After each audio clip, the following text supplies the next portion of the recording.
6 semanas cumple el potente despliegue militar de Estados Unidos en aguas internacionales del sur del Mar Caribe. 8 buques, entre ellos los 3 destructores, el USS Gravely, el USS Jameson Dunham y el USS Samson y un submarino nuclear siguen al frente del monumental operativo contra organizaciones narcoterroristas. Hasta el momento son 4 las lanchas con droga que han sido neutralizadas por el Comando Sur en certeros ataques aéreos. Al menos 17 presuntos narcotraficantes provenientes de Venezuela han sido abatidos según la Casa Blanca. Simultáneamente a los impresionantes operativos, miren ustedes, la Armada de Estados Unidos realiza ejercicios militares en Puerto Rico. Y más recientemente, el Pentágono aprobó 4 misiles balísticos de alcance intercontinental. Ejercicios con estos misiles balísticos desde Florida.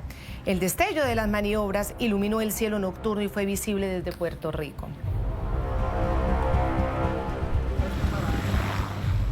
Con este resumen les decimos a todos ustedes bienvenidos. Les habla Claudia Burizati, directora de este canal internacional de noticias, de este programa de opinión, de análisis, de debate para entender lo que sucede en nuestra región y en el resto del mundo. La noche enciende las luces para que usted vea el punto clave de la noticia.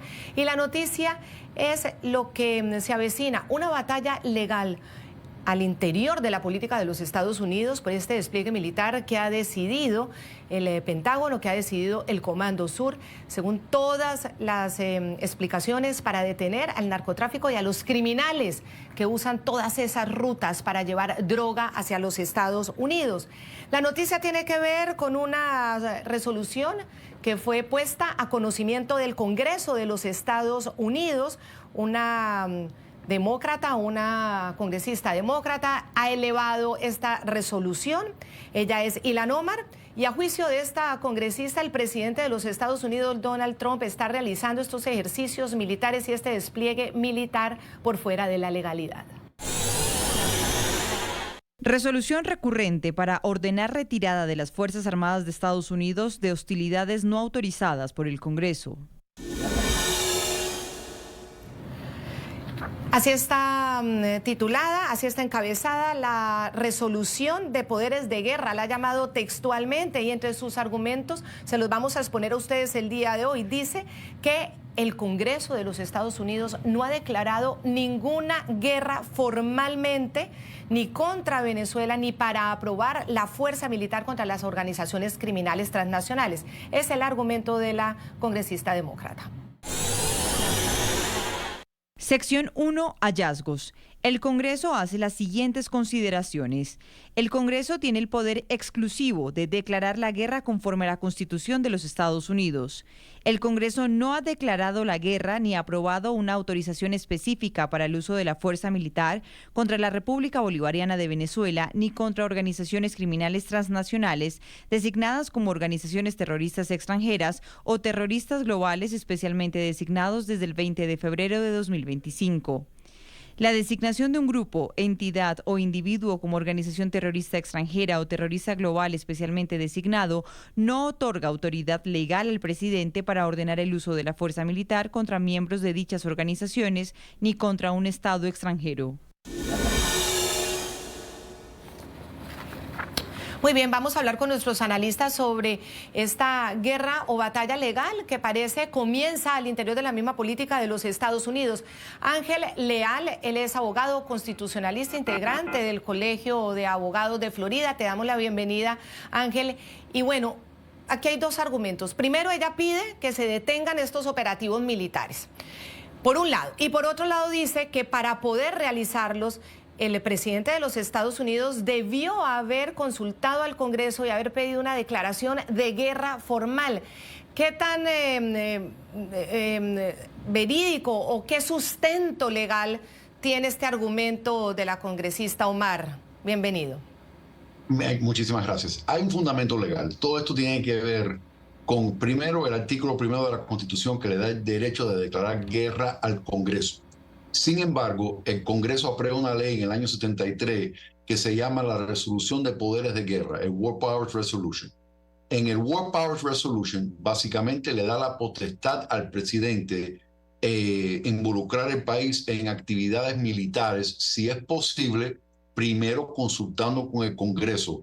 En caso de que no sea factible consultar con el Congreso antes de iniciar o responder a una actividad militar, entonces avisarle al Congreso no más tarde de 14 días de inicio de hostilidades militares. Y por último, le da un límite de tiempo de estar envuelto en un conflicto armado de 60 días sin autorización específica del Congreso.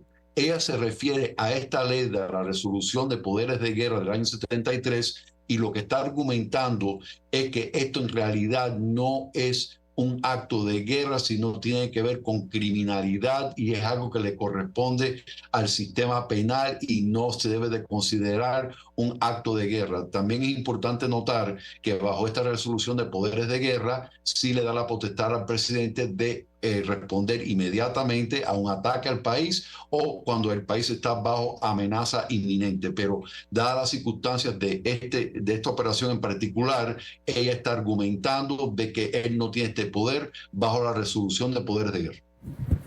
¿Y usted qué opina? ¿Tiene el poder o no tiene el poder el presidente de los Estados Unidos, Donald Trump, como jefe de las Fuerzas Armadas de los Estados Unidos? ¿Es para usted legal o no este despliegue militar?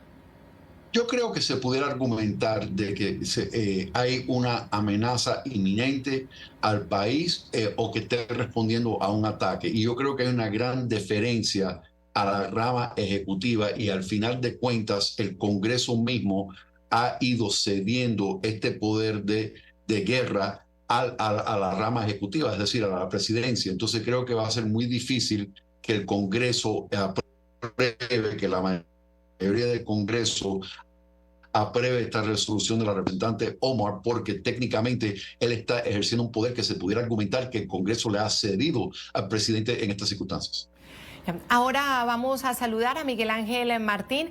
Él es doctor en ciencias, especialista en resolución de conflictos, también en políticas de seguridad del Centro de Estudios de Defensa William J. Perry de Washington.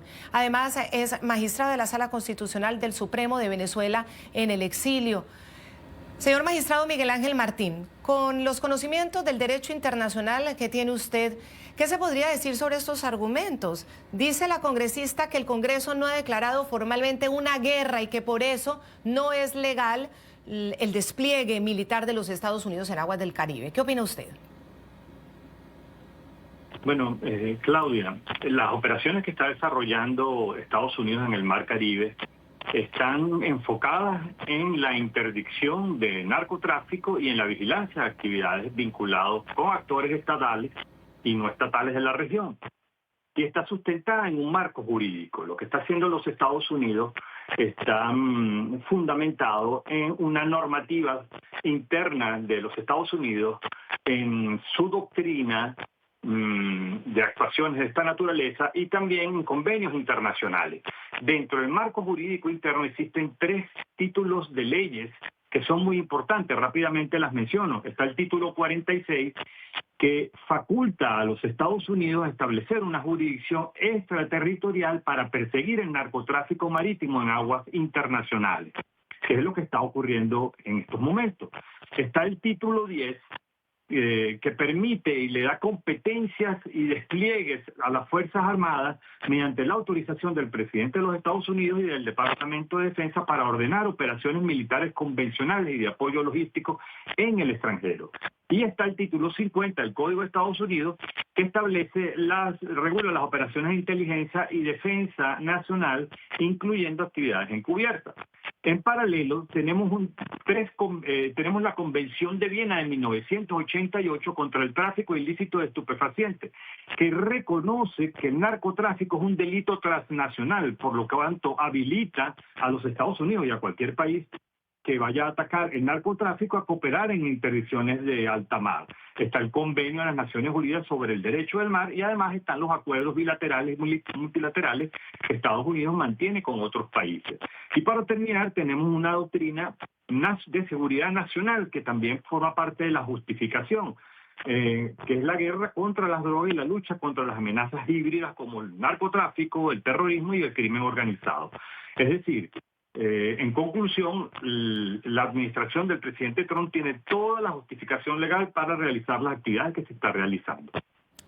Hay una parte textual que llama mucho la atención, acabamos de verlo resaltado, vamos a volverlo a poner, cuando en la resolución propuesta por la congresista demócrata Omar dice que el Congreso no ha declarado guerra ni aprobado una autorización específica, y aquí es donde quiero hacer el resaltado, para el uso de la fuerza militar contra la República Bolivariana de Venezuela. Entonces aquí la gran pregunta es, ¿este despliegue militar es contra la República Bolivariana de Venezuela? ¿Es contra un país? ¿Es contra un pueblo? ¿O es la interpretación que hace la congresista Ilhan Omar? Le pregunto a los dos, comienzo con Ángel Leal. Es la interpretación que le da la congresista Omar. Yo argumentaría de que es un despliegue contra el cartel de los Soles y el Tren de Aragua, por ende, y que por lo tanto ese es lo que ellos consideran, el presidente considera que es el acto de guerra que justifica la movilización militar o la respuesta militar que estamos viendo. Porque técnicamente el presidente ha señalado de que esto tiene que ver con el narcotráfico.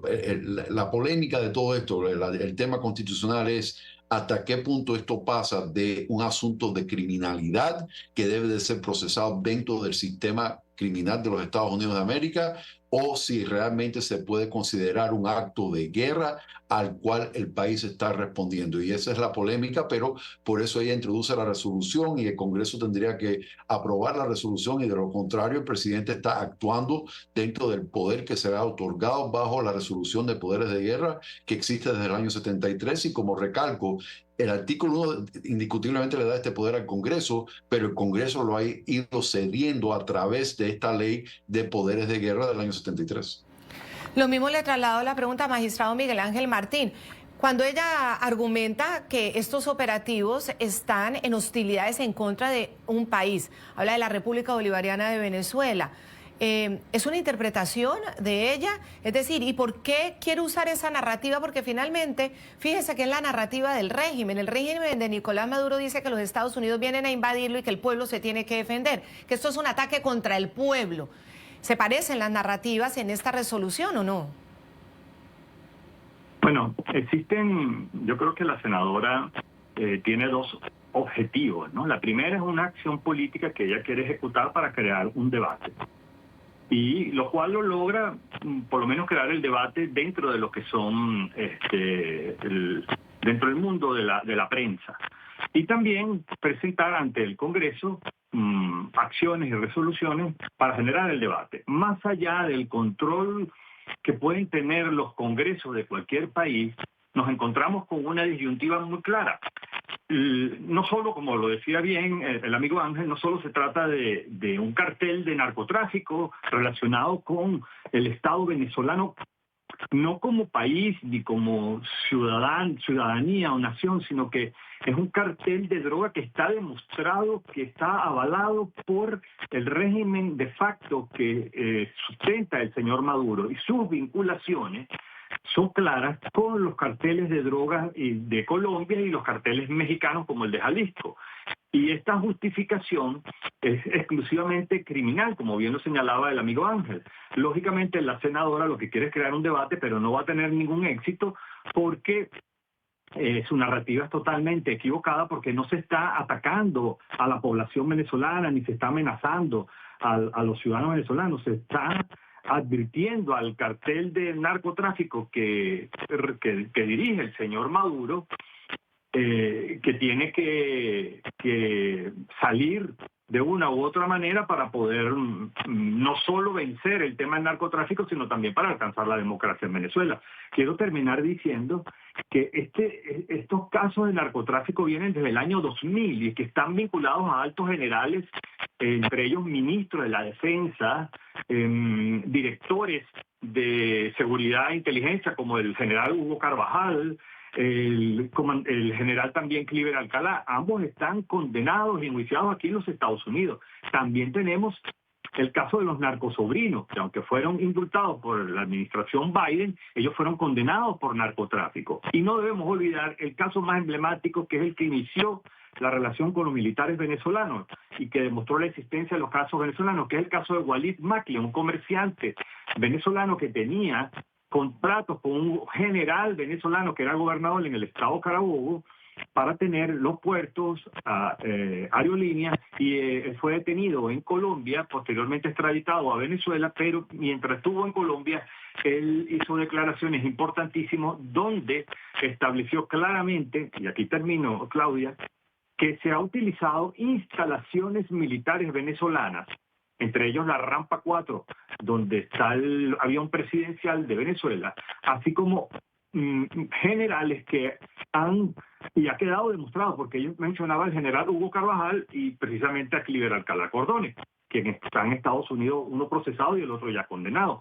Quiere decir que no es un mito, es una realidad. Y cualquier político venezolano o no venezolano, incluyendo la senadora, debe tomar en cuenta que su argumento avala al narcotráfico, que es un daño no solo a la seguridad de los Estados Unidos, sino a todo el mundo. Sí, ahora, el alcance de esta propuesta, ¿ustedes cómo lo están viendo? Es decir, así parezca que no va a tener mucha acogida, la aprobación no sabemos cómo irá a estar.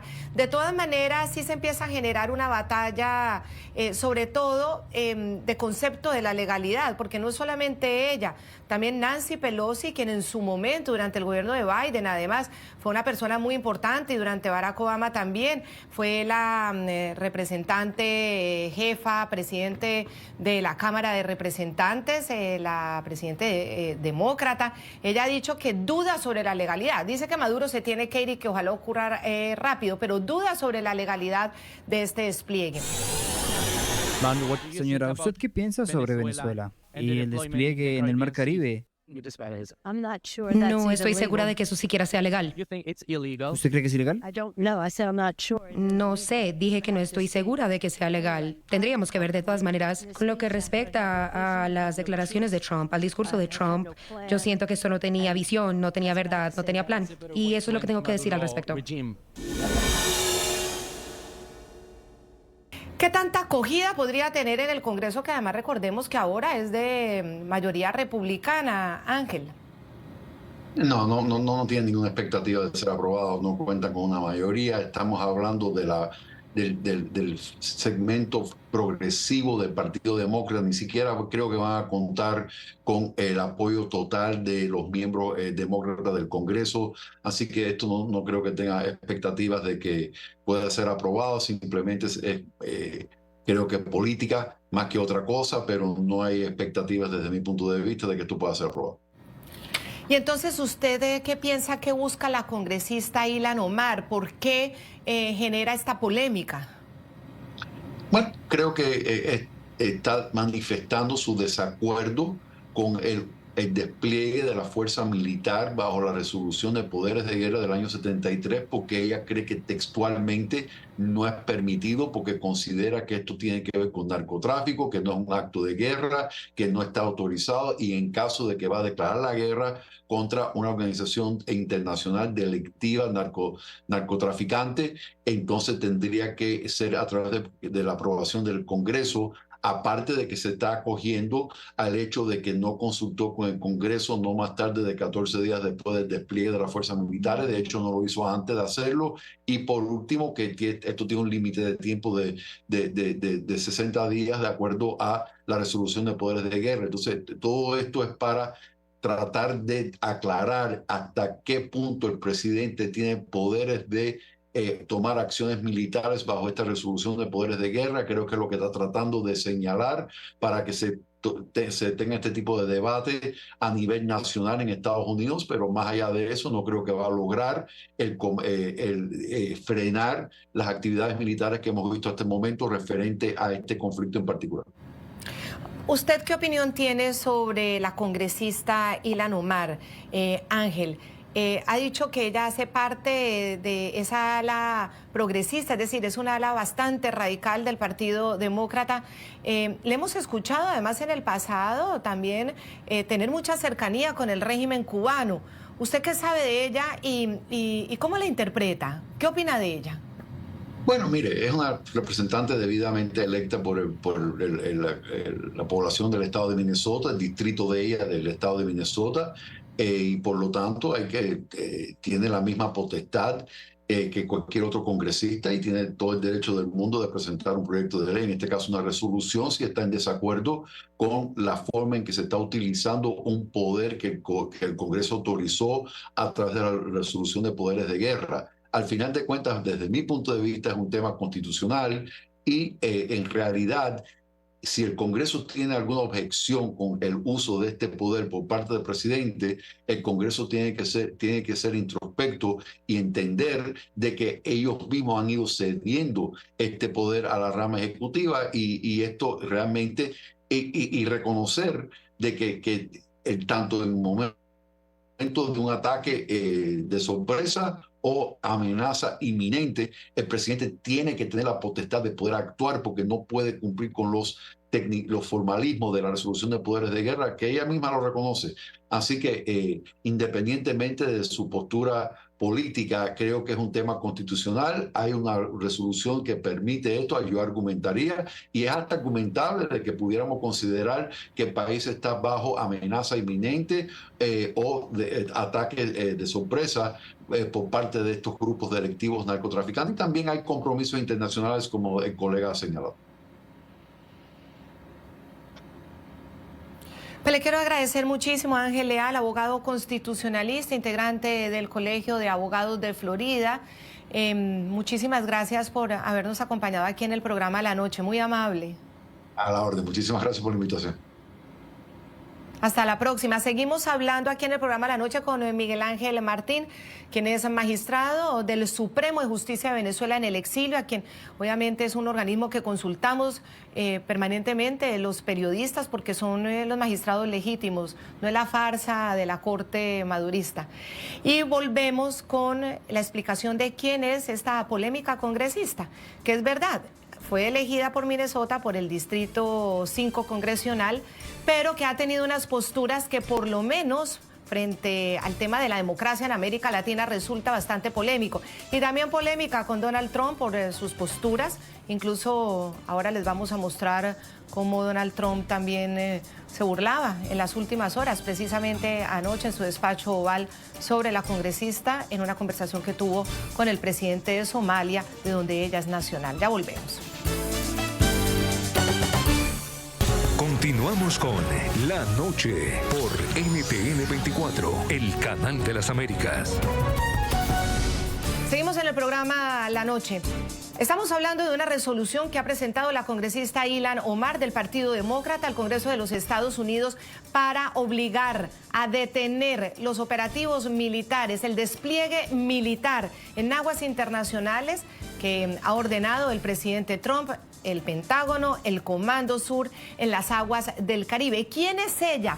Ha sido muy polémica porque en unas ocasiones ha mostrado su afinidad, su cercanía, sus viajes a Cuba y con el régimen cubano. Ha tenido un pulso muy fuerte con el presidente Donald Trump a nivel internacional. Ha sido muy crítica con Israel, pero de una forma en la que no ha reconocido las víctimas precisamente de los ataques terroristas en contra del pueblo de Israel hace 2 años. Ella además ha tenido unos comentarios bastante difíciles de interpretar sobre el asesinato de Charlie Kirk, el líder muy conservador y muy afín a Donald Trump, que como ustedes saben se convirtió en símbolo de una tragedia nacional. Es ella. Con la cabeza siempre cubierta por el hijab islámico, Ilhan Omar representa el ala más radical del Partido Demócrata. Nació en Somalia y llegó a Estados Unidos como refugiada en 1995. En el año 2000 obtuvo la ciudadanía y se convirtió en la primera congresista de origen somalí, respaldada por la comunidad musulmana de su distrito, el Quinto de Minnesota. Hoy su nombre se asocia a una polémica defensa del régimen de Nicolás Maduro. Hace apenas 2 semanas pedía así frenar el despliegue naval contra organizaciones narcoterroristas, entre ellas el Cártel de los Soles, que según la justicia estadounidense encabeza el propio Maduro.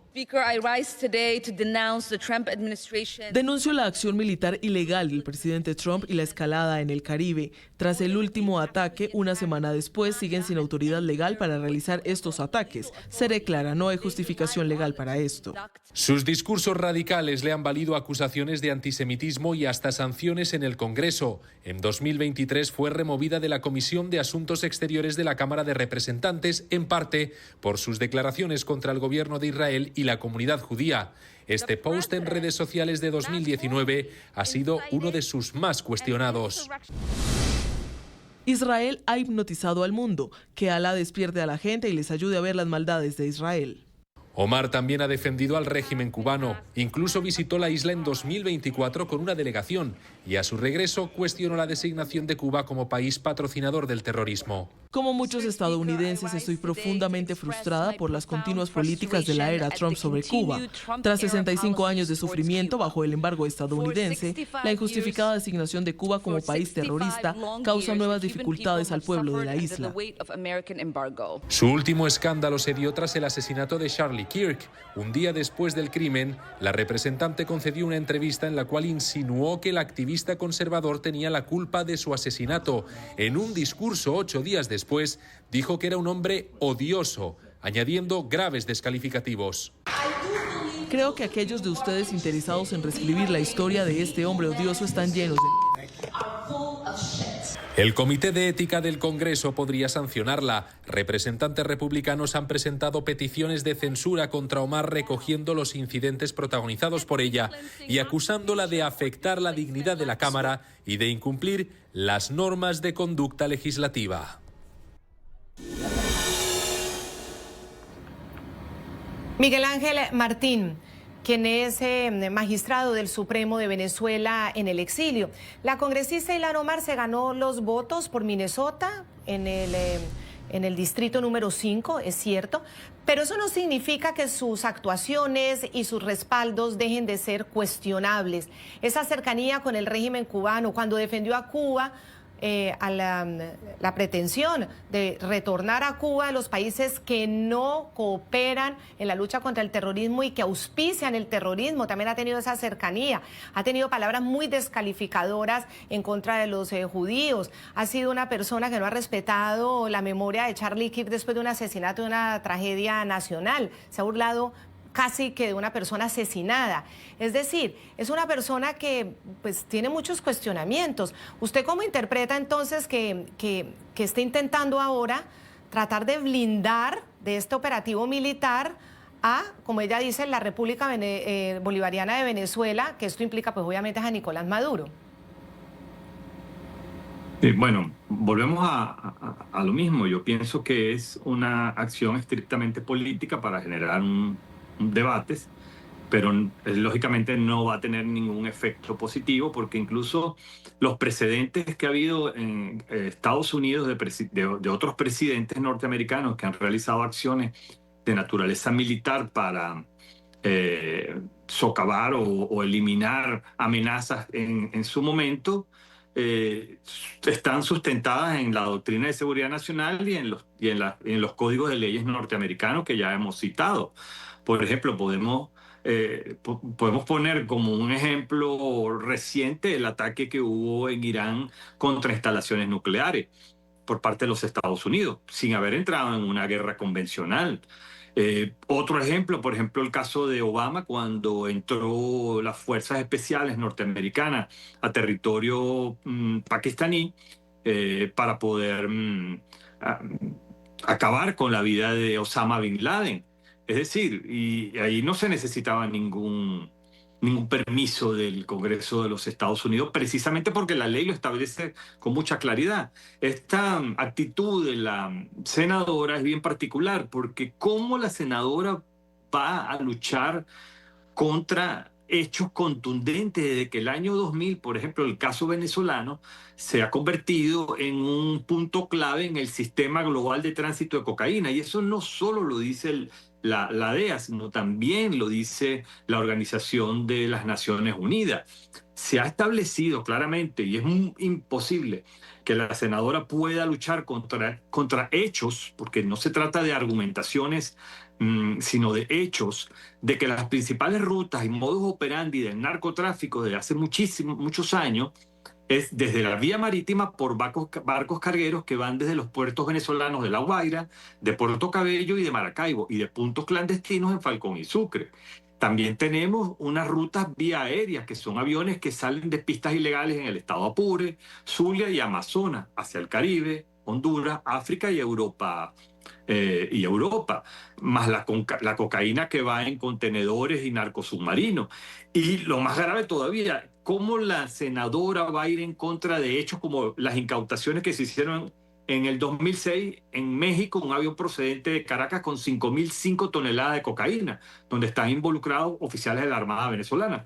En el 2007, en África Occidental, vuelos clandestinos desde Venezuela a países africanos como Mauritania y Guinea-Bissau. Eso lo estableció Europol en el 2009.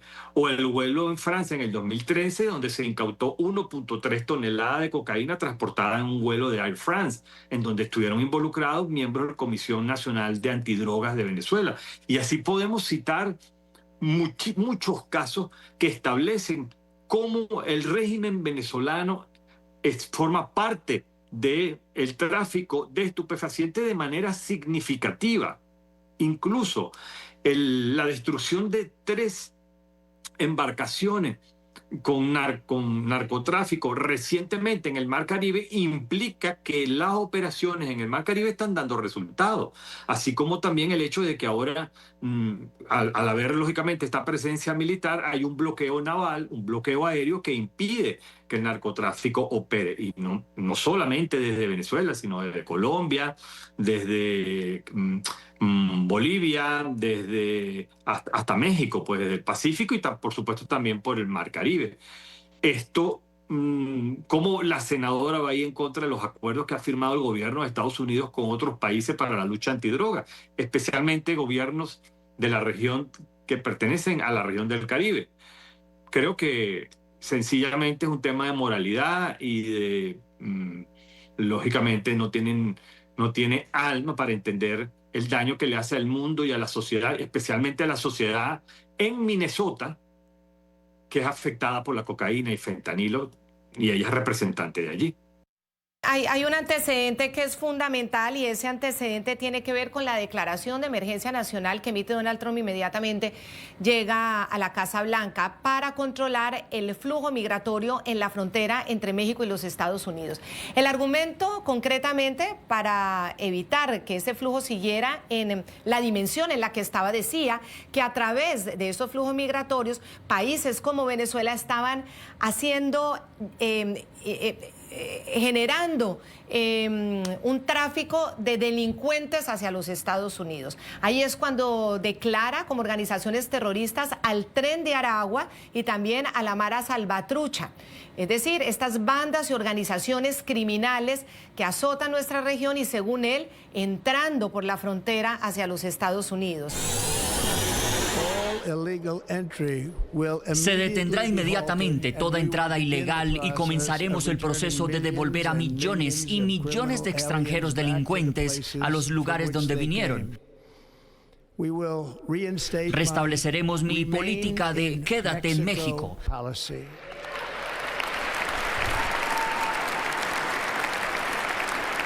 Terminaré con la práctica de atrapar y soltar.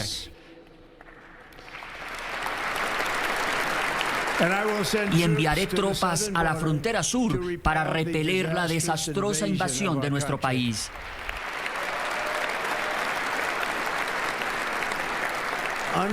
Según las órdenes que firmé hoy, también designaremos a los cárteles como organizaciones terroristas extranjeras.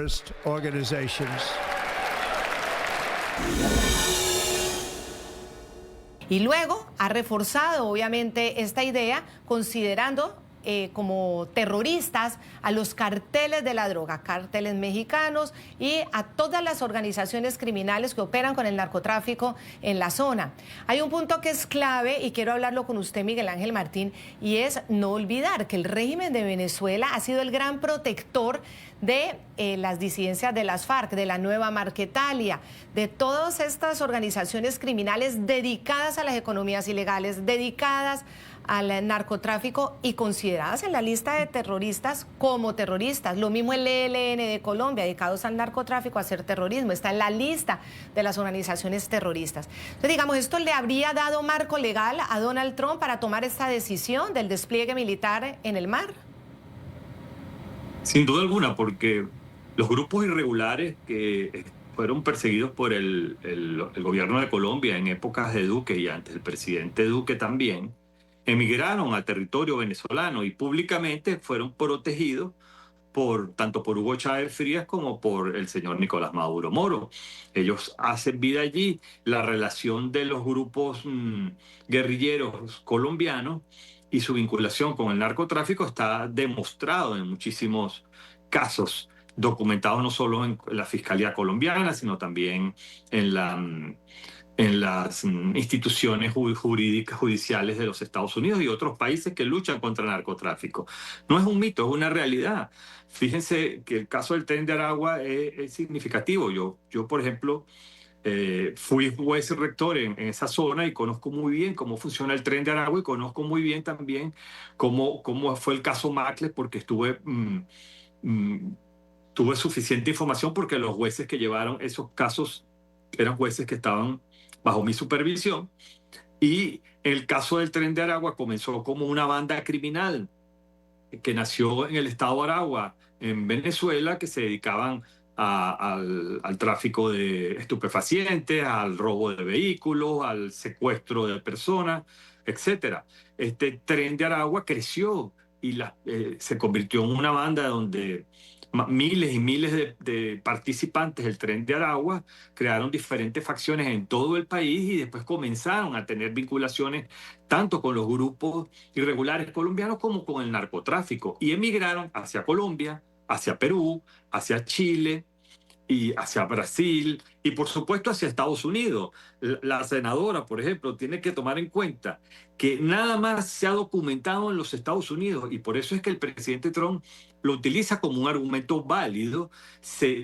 Estamos hablando de 27 acusados que forman parte del Tren de Aragua y que están en Estados Unidos y se le aplicaron tanto la ley RICO como otras leyes vinculadas al tráfico de armas y al narcotráfico, y todas esas personas han sido enjuiciadas, han sido procesadas, algunas condenadas, y estamos hablando de más de 27 miembros del Tren de Aragua solo en los Estados Unidos y deportaciones masivas que se han realizado de grupos de personas irregulares, algunas vinculadas con actos delictivos, no solo en Estados Unidos, sino en otros países. Lógicamente, eso se convierte en una amenaza de la seguridad nacional y el presidente de los Estados Unidos, haciendo uso de sus facultades que establece la legislación americana de proteger a los ciudadanos americanos, promovió la declaración de esta organización del Tren de Aragua como una organización terrorista y como un brazo armado precisamente del Cartel de los Soles, que repito, no es un mito, es una realidad. Hay muchos casos documentados en donde los militares venezolanos han estado involucrados. La mayoría están condenados y procesados aquí, otros están, lógicamente, son fugitivos, pero es una realidad esa existencia. Muchísimas gracias, señor magistrado del Tribunal Supremo de Venezuela en el exilio, Miguel Ángel Martín. Como siempre, un placer y un honor contar con usted. Gracias, Claudia. Hacemos otra pausa y ya regresamos. Antes de irnos voy a dejarles el comentario que hizo el presidente Donald Trump en la oficina Oval. Esto fue anoche mismo cuando le preguntaban por la congresista americano-somalí, Ilhan Omar, y su resolución. Mire lo que dijo, que ni el presidente de Somalia la quiere. Ella es una persona de muy bajo coeficiente intelectual. Si tuviéramos que pasar una prueba de aptitud, esa sería la que ella haría, porque ni siquiera debería estar entre la multitud, así que no tengo ni idea de qué van a hacer, pero no creo que vamos a perder el tiempo. Se trata de una persona con coeficiente intelectual bajo que ni siquiera puedo creer que sea congresista. Entre ella, Ilhan Omar y el grupo, ¿saben? Conocí al líder de Somalia, ¿lo sabían? Y le sugerí que tal vez le gustaría que ella regresara. Él dijo, no la quiero. Bien, ¿qué más? Esto fue anoche en la oficina Oval. Y la de hoy, sobre este tema, la de Petro con megáfono en Times Square en Nueva York, gritando en el megáfono como si le estuviera hablando a algún soldado, obviamente pues no había soldados, por favor desobedezcan las órdenes de Donald Trump. Lo dice Petro. Le dice a los soldados de Estados Unidos que no le obedezcan a Donald Trump en Times Square, sin soldados al frente, obviamente. Y por eso hice la siguiente propuesta. Por Asamblea General de los Pueblos en las Naciones Unidas, vamos a presentar una resolución que diga que se ordena a las Naciones Unidas la configuración de un ejército de la salvación del mundo que tiene como primera tarea liberar a Palestina. Las naciones del mundo entonces aportarán hombres y mujeres entrenados y armados para configurar ese gran ejército. Tiene que ser más grande que el de los Estados Unidos, por eso desde aquí, desde Nueva York, le pido a todos los soldados del ejército de los Estados Unidos no apuntar contra la humanidad sus fusiles. Desobedezcan la orden de Trump. Obedezcan la orden de la humanidad. Continuamos con La Noche por NTN 24, el canal de las Américas. Bueno, volvamos a propósito de las maniobras militares en las aguas internacionales, lo que han dicho varios juristas que hemos consultado. Ustedes escuchaban ayer a Eduardo Hurtado, quien es militar retirado de las fuerzas militares de los Estados Unidos, es que en caso de operativos en territorios extranjeros, el presidente, como comandante de las fuerzas militares de los Estados Unidos, tendría la potestad de enviar a hacer los operativos, enviar personal o tropas a hacer los operativos durante 60 días y 30 para retirarlos con la notificación al Congreso. En caso de que se prolonguen, sí se necesitaría la autorización del Congreso. Recordemos lo que dijo. Sí, esto ha sido bien controversial porque hay un marco jurídico que seguir. Y para una intervención militar en Venezuela, hay que ir a la Constitución de los Estados Unidos y para dirigir esas operaciones inmediatas deberían el gobierno de Donald Trump pedir autorización del Congreso. Como te dije anteriormente, él pudiese dar la instrucción como jefe de las Fuerzas Armadas de los Estados Unidos e ingresar, pero solamente iba a tener 60 días para hacerlo, más 30 días para retirarse de Venezuela. Obviamente en los primeros 48 horas tendría que participarle al Congreso y tratar de administrar un permiso adicional. Eso va a depender de cuál es la estrategia de ello. Pero esta congresista, que obviamente ella no es nacida en los Estados Unidos, y una de las cosas que decía Charlie Kirk es que la Constitución de los Estados Unidos te puede remover tu ciudadanía o tu estatus de residencia si se comprueba que vas en contra de los intereses de los Estados Unidos. Era lo que ellos se discutían, ¿verdad? Ella obviamente está atendiendo a una agenda anti-Estados Unidos, o pro-comunista, pro-socialismo. Por consiguiente, ella aprueba el desarme, el no armas nucleares, y todo lo disfraza de una manera y lo manipula de una manera.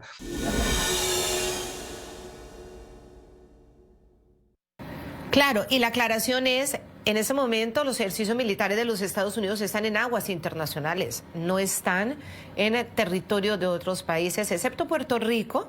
Puerto Rico se considera un estado libre, pero asociado a los Estados Unidos, entonces tiene una condición legal diferente y desde ahí se están haciendo los ejercicios militares, ahí sí, en ese suelo territorial. Pero obviamente es bajo la autorización de la gobernadora Jennifer González, quien además está absolutamente respaldando a Donald Trump en estos despliegues militares y en estos ejercicios, y hasta llegó a decir que si se encontrara Maduro se lo entregaría a Donald Trump y que le cobraría la recompensa. Si usted tuviera de frente al dictador de Venezuela, Nicolás Maduro, ¿qué le diría? Lo entregaría a las agencias federales y cobraría el reward de los $50 millones. Okay. Así de sencillo. Les quiero agradecer muchísimo a todos ustedes, nuestros televidentes, por habernos acompañado aquí en el programa de la noche. Pueden enviar sus comentarios a nuestras redes sociales, a ntn24.com. Bueno, una batalla legal que veamos si prospera, si no prospera, y si salen otras voces a respaldar esta iniciativa de la congresista, ya saben ustedes de quién se trata, Ilhan Omar, o si definitivamente es un tema que ya muere ahí en un intento en el Congreso de los Estados Unidos. Es interesante ver cómo se desarrolla y finalmente Donald Trump qué decisión va a tomar. ¿Va a mantener estos ejercicios militares? ¿Va a tener este despliegue de la naval en contra de las organizaciones criminales por un periodo prolongado, o será dentro de los 60 días más los 30 de retirada? Está por verse. Muchísimas gracias. La noche seguirá encendiendo las luces para que usted vea el punto clave de la noticia. Hasta nuestra próxima emisión.